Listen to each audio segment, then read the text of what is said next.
हम विजयलक्ष्मी मिश्र सबके गोर लगै छी। एकटा उपनयन में जे अपना सबके मड़वा पर गीत होइए से गीत सुना रहल छी। आशा करै छी नीक लागत, गाबऽ के कोशिश करै छी। अहाँ सब अपन स्नेह आशीर्वाद के संग जरूर सुनब। धन्यवाद। जय मिथिला, जय मैथिली। लाल पियर केर मारब, ओ जे सोने पात्र छारल,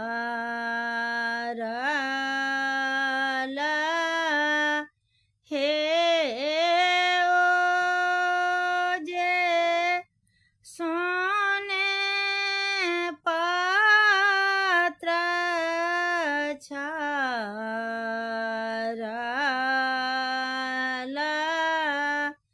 हे ताई मारब बैसल आपन बाबा, ओ जे जंघा जोड़ी अइहब, आमा हे गोदी भये बैसल आपन बरुआ, ओ जे लाल जनौआ दिया, हे बाबा पियर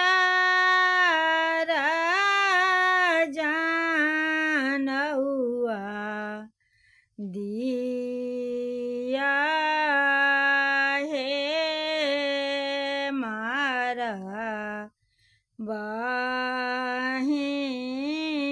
घृत ढरकी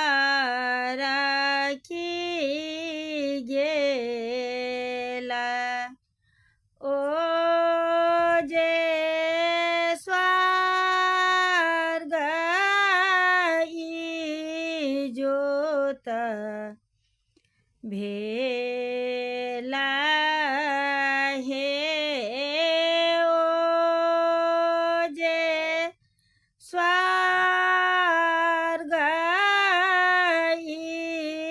इजोत भेला, हे स्वर्ग